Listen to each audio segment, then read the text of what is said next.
ओम शांति। आज बाबा की 10 तारीख की मुरली है। बाबा ने कहा, मीठे बच्चे, तुम्हें ग्रस्त व्यवहार में रहते कमल फूल समान पवित्र बनना है। एक बाप की मत पर चलना है, कोई भी डिससर्विस नहीं करनी है। प्रश्न, किन बच्चों को माया जोर से अपना पंजा मारती है? बड़ी मंजिल कौन सी है? तो बाबा ने कहा, जो बच्चे देह अभिमान में रहते हैं उन्हें माया जोर से पंजा मार देती है, फिर नाम रूप में फंस पड़ते हैं। देह अभिमान आया और थप्पड़ लगा, इससे पद भ्रष्ट हो जाता है।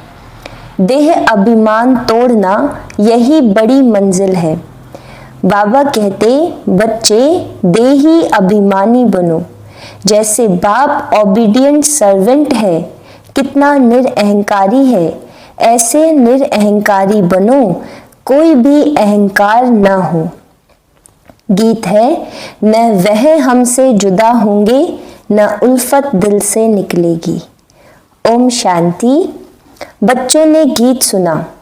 बच्चे कहते हैं, हम बाबा के थे और बाबा हमारा था जब मूल वतन में थे। तुम बच्चों को ज्ञान तो अच्छी रीति मिला है। तुम जानते हो हमने चक्र लगाया है, अब फिर हम उनके बने हैं। वह आया है राजयोग सिखाकर स्वर्ग का मालिक बनाने। कल्प पहले मुआफिक फिर आया है। अब बाप कहते हैं, हे बच्चे, तो बच्चे होकर यहाँ मधुबन में नहीं बैठ जाना है। तुम अपने ग्रस्त व्यवहार में रहते कमल फूल समान पवित्र रहो। कमल का फूल पानी में रहता है, परंतु पानी से ऊपर रहता है, उन पर पानी नहीं लगता है। बाप कहते हैं, तुमको रहना घर में ही है, सिर्फ पवित्र बनना है। यह तुम्हारा बहुत जन्मों के अंत का जन्म है। जो भी मनुष्य मात्र है, उन सबको पावन बनाने मैं आया हूँ। पतित पावन सर्व का सद्गति दाता एक ही है, उनके सिवाय पावन कोई बना नहीं सकता। तुम जानते हो, आधा कल्प से हम सीढ़ी उतरते आए हैं। 84 जन्म तुमको जरूर पूरे करने हैं और 84 का चक्र पूरा कर जब फिर जर्जरीभूत अवस्था को पाते हैं, तब मुझे आना पड़ता है। बीच में और कोई पतित से पावन बना नहीं सकता। कोई भी न बाप को न रचना को जानते हैं। ड्रामा अनुसार सबको कलयुग में पतित तमो प्रधान बनना ही है। बाप आकर सबको पावन बनाए शांति धाम में ले जाते हैं और तुम बाप से सुख धाम का वर्षा पाते हो। सतयुग में कोई दुख होता ही नहीं है। अभी तुम जीते जी बाप के बने हो। बाप कहते हैं, तुमको ग्रस्त व्यवहार में रहना है। बाबा कभी किसको कह नहीं सकते कि तुम घर बार छोड़ो। नहीं, ग्रस्त व्यवहार में रहते सिर्फ अंतिम जन्म पवित्र बनना है। बाबा ने कभी कहा है क्या कि तुम घर बार छोड़ो? नहीं, तुमने ईश्वरीय सेवा अर्थ आपे ही छोड़ा है। कई बच्चे हैं घर गृहस्थ में रहते भी ईश्वरीय सर्विस करते हैं, छुड़ाया नहीं जाता है। बाबा किसको भी छुड़ाते नहीं हैं। तुम तो आपे ही सर्विस पर निकले हो। बाबा ने किसको छुड़ाया नहीं है। तुम्हारे लौकिक बाप शादी के लिए कहते हैं, तुम नहीं करते हो क्योंकि तुम जानते हो कि अब मृत्यु लोक का अंत है। शादी बर्बादी ही होगी, फिर हम पावन कैसे बनेंगे? हम क्यों न भारत को स्वर्ग बनाने की सेवा में लग जाएं? बच्चे चाहते हैं कि राम राज्य हो, पुकारते हैं ना, हे पतित पावन सीताराम, हे राम आकर भारत को स्वर्ग बनाओ। कहते भी हैं परंतु समझते कुछ भी नहीं है। सन्यासी लोग कहते हैं इस समय का सुख कागविष्टा के समान है। बरोबर है भी ऐसे, यहाँ सुख तो है ही नहीं कहते रहते हैं, परंतु किसकी बुद्धि में नहीं है। बाप कोई दुख के लिए यह सृष्टि थोड़े ही रचते हैं। बाप कहते हैं क्या तुम भूल गए हो, स्वर्ग में दुख का नाम निशान नहीं रहता है। वहां कंस आदि कहाँ से आए। अब बेहद का बाप जो सुनाते हैं उनकी मत पर चलना है। अपनी मत पर चलने से बर्बादी कर देते हैं। आश्चर्यवत सुनंती कथंती भागंती या ट्रेटर बनंती, कितनी जाकर डिसर्विस करते हैं। उनका फिर क्या होगा। हीरे जैसा जीवन बनाने बदले कौड़ी मिसल बना देते हैं। पिछाड़ी में तुमको सब अपना साक्षात्कार होगा। ऐसी चलन के कारण यह पद पाया। यहाँ तो तुमको कोई भी पाप नहीं करना है, क्योंकि तुम पुण्य आत्मा बनते हो। पाप का फिर 100 गुना दंड हो जाएगा। बल स्वर्ग में तो आएंगे, परंतु बिल्कुल ही कम पद। यहाँ तुम राजयोग सीखने आए हो, फिर प्रजा बन जाते हैं। मर्तबे में तो बहुत फर्क है ना, यह भी समझाया है। यज्ञ में कुछ देते हैं, फिर वापस ले जाते हैं, तो चंडाल का जन्म मिलता है। कई बच्चे फिर चलन भी ऐसी चलते हैं, जो पद कम हो जाता है। बाबा समझाते हैं ऐसे कर्म नहीं करो जो राजा रानी के बदले प्रजा में भी कम पद मिले। यज्ञ में स्वाहा होकर फिर भागंती होते तो क्या जाकर बनेंगे। यह भी बाप समझाते हैं बच्चे कोई भी विकर्म नहीं करो, नहीं तो 100 गुना सजाएं मिलेंगी। फिर क्यों नुकसान करना चाहिए। यहाँ रहने वालों से भी जो घर ग्रस्त में रहते हैं, सर्विस में रहते हैं, वे बहुत ऊंच पद पाते हैं। ऐसे बहुत गरीब है, 8 आना व रुपया भेज देते हैं, और जो भल यहाँ 1000 भी देवे तो भी गरीब का ऊंच पद हो जाता है, क्योंकि वह कोई पाप कर्म नहीं करते हैं। पाप करने से 100 गुना बन जाएगा। तुमको पुण्य आत्मा बन सबको सुख देना है। दुख दिया तो फिर ट्रिब्यूनल बैठती है, साक्षात्कार होता है कि तुमने यह किया, अब खाओ सजा। पद भी भ्रष्ट हो जाएगा। सुनते भी रहते हैं, फिर भी कई बच्चे उल्टी चलन चलते रहते हैं। बाप कहते हैं हमेशा खीर खंड होकर रहो। अगर लून पानी होकर रहते हैं तो बहुत डिससर्विस करते हैं। कोई के नाम रूप में फंस पड़ते हैं तो यह भी बहुत पाप हो जाता है। माया जैसे एक चूहा है, फूंक भी देती है, काटती भी रहती, खून भी निकल आता, पता भी नहीं पड़ता। माया भी ब्लड निकाल देती है, ऐसे कर्म करवा देती जो पता भी नहीं पड़ता। 5 विकार एकदम सिर मोड़ लेते हैं। बाबा सावधानी तो देंगे ना, ऐसे न हो जो फिर ट्रिब्यूनल के सामने कहे कि हमको सावधान थोड़े ही किया। तुम जानते हो ईश्वर पढ़ाते हैं, खुद कितना निरहंकारी है। कहते हैं हम ओबीडिएंट सर्वेंट हैं। कोई कोई बच्चों में कितना अहंकार रहता है। बाबा का बनकर फिर ऐसे ऐसे कर्म करते हैं जो बात मत पूछो। इससे तो जो बाहर ग्रस्त व्यवहार में रहते हैं वह बहुत ऊंच चले जाते हैं। देह अभिमान आते ही माया जोर से पंजा मार देती है। देह अभिमान तोड़ना बड़ी मंजिल है। देह अभिमान आया और थप्पड़ लगा तो देह अभिमान में आना ही क्यों चाहिए जो पद भ्रष्ट हो जाए। ऐसा ना हो वहां जाकर झाड़ू लगाना पड़े। अब अगर बाबा से कोई पूछे तो बाबा बता सकते हैं, खुद भी समझ सकते हैं कि मैं कितनी सेवा करता हूँ। हमने कितनों को सुख दिया है। बाबा मम्मा सबको सुख देते हैं, कितना खुश होते हैं। बाबा बॉम्बे में कितनी ज्ञान की डांस करते थे, चात्रक बहुत थे ना।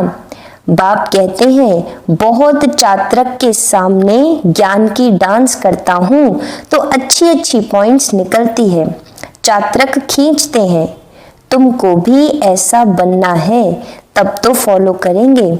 श्रीमत पर चलना है, अपनी मत पर चलकर बदनामी कर देते हैं तो बहुत नुकसान हो पड़ता है। अभी बाप तुमको समझदार बनाते हैं। भारत स्वर्ग था ना, अब ऐसा कोई थोड़े ही समझता है। भारत जैसा पावन कोई देश नहीं। कहते हैं लेकिन समझते नहीं है कि हम भारतवासी स्वर्गवासी थे, वहां अथाह सुख था। गुरु नानक ने भगवान की महिमा गाई है कि वह आकर मूत पलीती कपड़ धोते हैं, जिसकी ही महिमा है एक ओंकार सतनाम। शिवलिंग के बदले अकाल तख्त नाम रख दिया है। अब बाप तुमको सारी सृष्टि का राज समझाते हैं। बच्चे एक भी पाप नहीं करना, नहीं तो 100 गुना हो जाएगा। मेरी निंदा करवाई तो पद भ्रष्ट हो जाएगा। बहुत संभाल करनी है, अपना जीवन हीरे जैसा बनाओ, नहीं तो बहुत पछताएंगे। जो कुछ उल्टा किया है वह अंदर में खाता रहेगा। क्या कल्प कल्प हम ऐसे करेंगे जिससे नीच पद पाएंगे। बाप कहते हैं माता पिता को फॉलो करना चाहते हो तो सच्चाई से सर्विस करो। माया तो कहां न कहां से घुसकर आएगी। सेंटर्स की हेड्स को बिल्कुल निरअहंकारी होकर रहना है। बाप देखो कितना निरअहंकारी है। कई बच्चे दूसरों से सर्विस लेते हैं। बाप कितना निरअहंकारी है, कभी किसी पर गुस्सा नहीं करते। बच्चे अगर ना फरमान बरदार हो तो बाप उनको समझा तो सकते हैं। तुम क्या करते हो बेहद का बाप ही जानते हैं। सब बच्चे एक समान सपूत नहीं होते, कपूत भी होते हैं। बाबा समझानी देते हैं ढेर बच्चे हैं, यह तो वृद्धि को पाते हजारों के अंदाज में हो जाएंगे। तो बाप बच्चों को सावधानी भी देते हैं कोई गफलत नहीं करो। यहाँ पतित से पावन बनने आए हो तो कोई भी पतित काम नहीं करो। न नाम रूप में फंसना है, न देह अभिमान में आना है। देही अभिमानी हो बाप को याद करते रहो, श्रीमत पर चलते रहो। माया बड़ी प्रबल है, बाबा सब कुछ समझा देते हैं। अच्छा, मीठे मीठे सिकिलधे बच्चों प्रति माता पिता बाप दादा का याद प्यार और गुड मॉर्निंग। रूहानी बाप की रूहानी बच्चों को नमस्ते। हम रूहानी बच्चों की रूहानी बाप दादा को याद प्यार गुड मॉर्निंग, नमस्ते नमस्ते नमस्ते जी। धारणा के लिए मुख्य सार। बाप समान निरहंकारी बनना है, किसी से सेवा नहीं लेनी है, किसी को दुख नहीं देना है।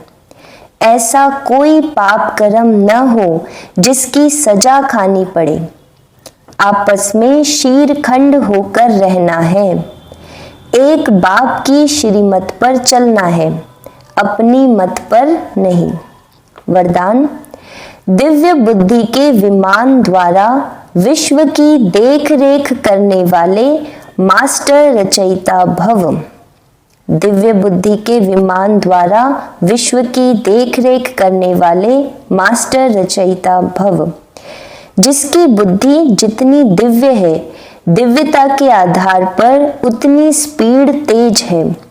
तो दिव्य बुद्धि के विमान द्वारा 1 सेकंड में स्पष्ट रूप से विश्व परिक्रमा कर सर्व आत्माओं की देखरेख करो, उन्हें संतुष्ट करो। जितना आप चक्रवर्ती बनकर चक्र लगाएंगे उतना चारों ओर का आवाज निकलेगा कि हम लोगों ने ज्योति देखी, चलते हुए फरिश्ते देखे। इसके लिए स्वयं कल्याणी के साथ विश्व कल्याणी मास्टर रचता बनो।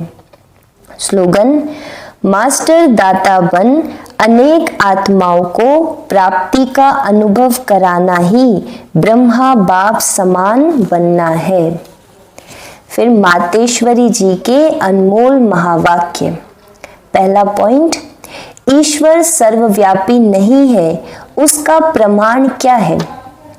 शिरोमणि गीता में जो भगवानुवाच्य है, बच्चे जहां जीत है वहां मैं हूं, यह भी परमात्मा के महावाक्य है। पहाड़ों में जो हिमालय पहाड़ है उसमें मैं हूं और सांपों में काली नाग मैं हूं। इसलिए पर्वत में ऊंचा पर्वत कैलाश पर्वत दिखाते हैं और सांपों में काली नाग। तो इससे सिद्ध है कि परमात्मा अगर सर्व सांपों में केवल काले नाग में है तो सर्व सांपों में उसका वास नहीं हुआ ना। अगर परमात्मा ऊंचे ते ऊंचा पहाड़ में है, गोया नीचे पहाड़ों में नहीं है। और फिर कहते हैं जहां जीत वहां मेरा जन्म, गोया हार मैं नहीं हूं। अब यह बातें सिद्ध करती है कि परमात्मा सर्वव्यापी नहीं है। एक तरफ ऐसे भी कहते हैं और दूसरे तरफ ऐसे भी कहते हैं कि परमात्मा अनेक रूप में आते हैं। जैसे परमात्मा को 24 अवतारों में दिखाया है। कहते हैं कच्छ मच्छ आदि सब रूप परमात्मा के हैं। अब यह है उन्हों का मिथ्या ज्ञान। ऐसे ही परमात्मा को सर्वत्र समझ बैठे हैं, जबकि इस समय कलयुग में सर्वत्र माया ही व्यापक है। तो फिर परमात्मा व्यापक कैसे ठहरा? गीता में भी कहते हैं कि मैं फिर माया में व्यापक नहीं हूं। इससे सिद्ध है कि परमात्मा सर्वत्र नहीं है। दूसरा पॉइंट, निराकारी दुनिया आत्मा और परमात्मा के रहने का स्थान। अब यह तो हम जानते हैं कि जब हम निराकारी दुनिया कहते हैं तो निराकार का अर्थ यह नहीं कि उनका कोई आकार नहीं है। जैसे हम निराकारी दुनिया कहते हैं तो इसका मतलब है जरूर कोई दुनिया है, परंतु उसका स्थूल सृष्टि मुआफिक आकार नहीं है। ऐसे परमात्मा निराकार है लेकिन उनका सूक्ष्म रूप नहीं है। तो हम आत्मा और परमात्मा का धाम निराकारी दुनिया है। तो जब हम दुनिया अक्षर कहते हैं तो इससे सिद्ध है वो दुनिया है और वहां रहता है, तभी तो दुनिया नाम पड़ा। अब दुनियावी लोग तो समझते हैं परमात्मा का रूप भी अखंड ज्योति तत्व है। वो हुआ परमात्मा के रहने का ठिकाना, जिसको रिटायर्ड होम कहते हैं। तो हम परमात्मा के घर को परमात्मा नहीं कह सकते हैं। अब दूसरी है आकारी दुनिया, जहां ब्रह्मा विष्णु शंकर देवताएं आकारी रूप में रहते हैं। और यह है साकारी दुनिया, जिनके दो भाग हैं। एक है निर्विकारी स्वर्ग की दुनिया, जहां आधा कल्प सर्वदा सुख है, पवित्रता और शांति है। दूसरी है विकारी कलयुगी दुख और अशांति की दुनिया। अब वो दो दुनियाएं क्यों कहते हैं? क्योंकि यह जो मनुष्य कहते हैं स्वर्ग और नरक दोनों परमात्मा की रची हुई दुनिया है। इस पर परमात्मा के महावाक्य हैं, बच्चे मैंने कोई दुख की दुनिया नहीं रची, जो मैंने दुनिया रची है वो सुख की रची है। अब यह जो दुख और अशांति की दुनिया है वो मनुष्य आत्माएं अपने आप को और मुझ परमात्मा को भूलने के कारण यह हिसाब किताब भोग रहे हैं। बाकी ऐसे नहीं, जिस समय सुख और पुण्य की दुनिया है वहां कोई सृष्टि नहीं चलती। हाँ अवश्य, जब हम कहते हैं कि वहां देवताओं का निवास स्थान था तो वहां सब प्रवृत्ति चलती थी, परंतु इतना जरूर था वहां विकारी पैदाइश नहीं थी, जिस कारण इतना कर्म बंधन नहीं था। उस दुनिया को कर्म बंधन रहित स्वर्ग की दुनिया कहते हैं। तो एक है निराकारी दुनिया, दूसरी है आकारी दुनिया, तीसरी है साकारी दुनिया। अच्छा, ओम शांति।